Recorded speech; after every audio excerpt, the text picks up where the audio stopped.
Hello campers, how are you doing today? Here we are today. I am going to talk about perfectionism. I'm going to let a little bit of perfectionism out of the bag. And as far as I'm concerned, persons experiencing burnout are perfectionists, end of paragraph. And you could be the exception to that. And if you're in burnout but not a perfectionist, I would really, really love to hear from you and have a yarn about that. But generally perfectionists. And how much did we think we were brilliant in that? Most of us have built a reputation on ultra-high standards, exceptional work ethic, being Superman or woman. Who is it? Wonder Woman. Diana, God of the Hunt. But anyway, I digress. So soon. So soon after I only just began. But anyway, if you just can't get shit done, if your work's never good enough, if it's never finished, if you're judging yourself or others harshly, this one is for you. And by the way, I'm not so much into perfectionism anymore myself, but ironically, I did record this episode once already, and the sound was so distorted it was hard to make out what I was saying. So I did think you deserved take two. So there you go. Now I feel like you're getting to know me a little bit. So do you think we're going to survive that? Okay, onwards. So perfectionism, in the beginning, seems like a really fantastic career strategy. And because we're typically gifted, smart, charismatic, overachieving people, perfection seems like a small step anyway. I was talking with a client last week about it, and he shared his discouragement and impatience at the inferior performance of others. And that is putting it a little bit politely. Anyway, he made me laugh for how much I could relate from my own experience. I really wasn't too patient and nice in my early career, believe me. I thought I had a mind like a steel trap, and I would sit in meetings wondering why other people were so slow to come at the solution, or why they proposed a bunch of solutions that just didn't hold water. I mean, couldn't they see that? I was a little bit arrogant, to be honest. Not them, they were good. They were just engineers trying to solve the problems. But yeah, I probably wasn't too gentle. Anyway, I really, basically, I have an unfortunately high IQ and at the time low EQ. And did you know that a higher EQ, emotional quotient or emotional intelligence, if you like, earns you on average 29,000 more in salary per year? That's a random research fact for you. Anyway, whilst I was being so painful to my colleagues, I had no idea at all that I was a perfectionist, nor really that I was arrogant, although many people were kind enough to point that out to me. I just thought I was being logical and doing my job. And because I was very good at delivering, nobody stopped me. I just kept going. And I didn't know I had a low EQ, and I was managing a team at the time. It shames me now to admit. And, possibly I wasn't as brutal as I sound. But in any case, history will not tell any tales on me because that was pre-internet. So, perfectionism. And the twin town of perfectionism is low self-esteem. I think in USA, actually, you call them sister cities. So in that case, perfectionism is actually a conjoined twin with low self-esteem. Perfectionism is just fear of judgment, wearing a holier-than-thou hat, after all, really. And we want our output to be perfect simply to avoid criticism. I think you know it. I know it. I think we should just come clean on that one. But actually, don't worry too much about it because it's fixable. You're not a bad person if you're a perfectionist. So it's really not a cause for self-blame. You might just like to learn a new approach that will be more satisfying to you and work better. Your inner altruist, who I know is there, is going to thank you for letting go the reins a little bit. And when I think about this, the champion of all things vulnerable and raw is Brené Brown. And I'm thinking about her books, Daring Greatly and Dare to Lead, and her podcast of the same name, highly recommended for moving into a more humanist leadership style that typically generates much better, stronger results than going it alone. And no one in the past taught us this stuff, right? Particularly those of us who come from a very technical or analytical problem-solving background. The transition to leadership is actually, it's not a smooth flow for most of us. But anyhow, I think Brené led the charge, and her talk, The Power of Vulnerability, currently last time I looked at 56 million views, is a terrific primer. As you're also probably a little bit impatient, it's only 20 minutes long. And by the way, I don't know how she got 2 minutes more than everybody else on TED, but she did. So anyway, we ride high on the crest of this wave of perfectionism, often for many, many years, sometimes decades. For me, I was pretty unstoppable, and I really only crashed a few decades into my reign of terror. I mean, my exceptional career in IT. High standards, conversely, are a more or less harmful and extremely beneficial aspiration, a career-enhancing goal. High standards for ourselves and also for others, provided we administer in a fair, trusting and supportive manner.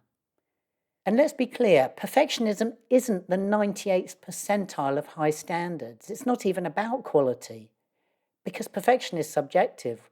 One person's 100% is somebody else's 83%, is somebody else's 16%.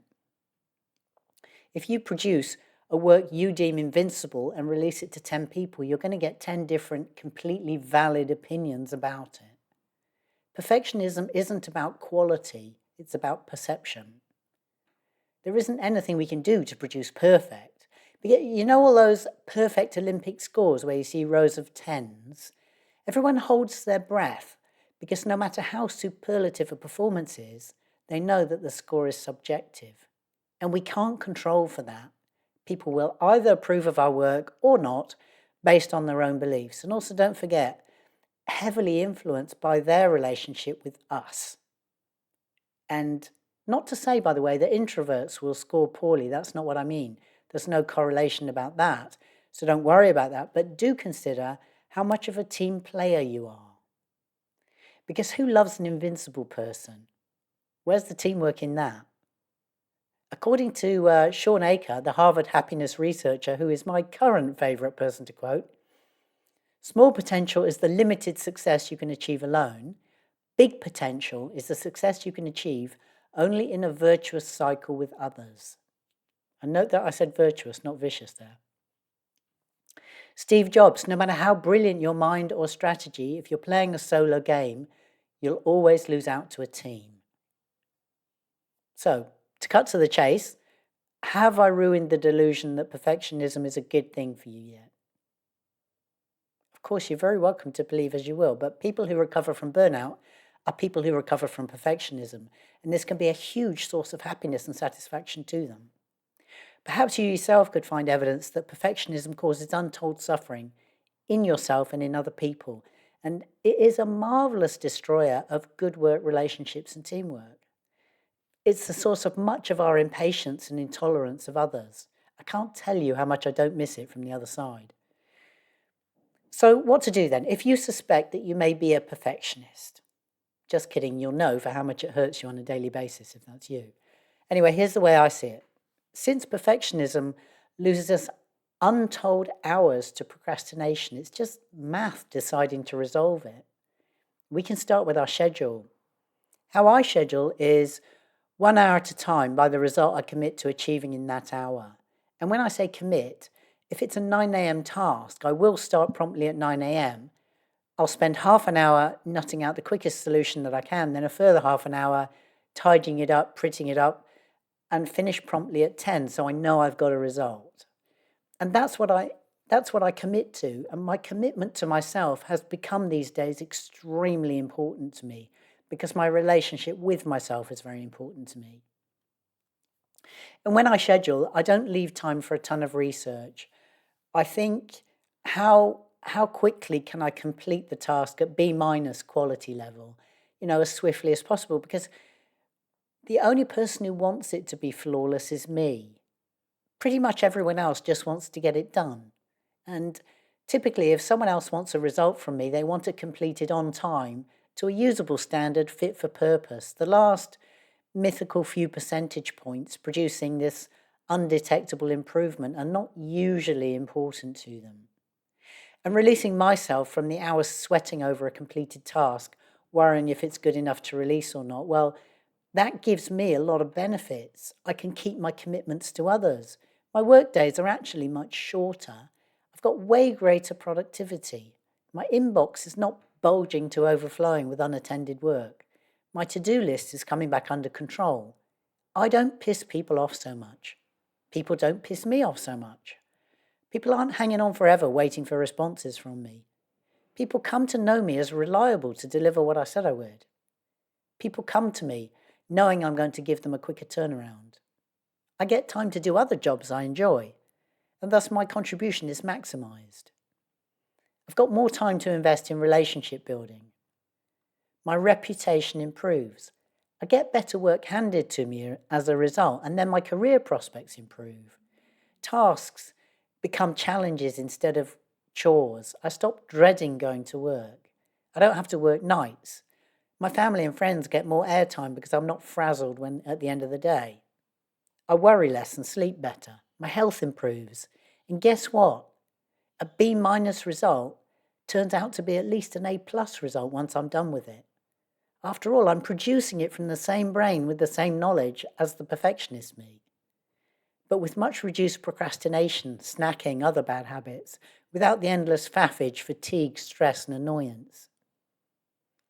And remember, in stress, the mind biologically can't produce its best work.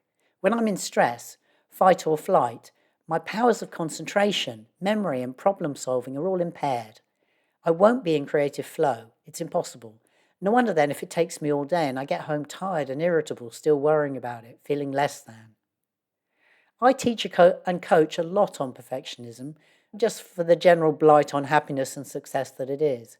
I want my clients to be free to thrive and do good work, and also in their families, with their friends and out in the world, have a little bit of a better time as well. So conquering perfectionism, I think, plays an important role in all of that. If you're thinking that's going to be a tough road for you, by the way, and you want help, come and talk to me. But just know that really it isn't. It's just breaking a long-standing habit and dealing with the emotions that come up with you as you do that. And all of that's exactly what we do in coaching. So I recommend these exercises to start you off. And I'm just going to run you through them. But don't worry if you wish you could write them down. There is a worksheet with all the questions on it in the episode show notes, which you will find on the podcast. So, exercise number 1, sit quietly by yourself sometime and write down first what the benefits of perfectionism are for you. What's the payoff? What value does it add?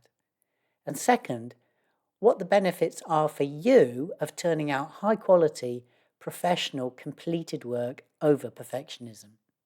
Try to be as honest as you can whilst just ignoring the voice telling you that only perfection will do.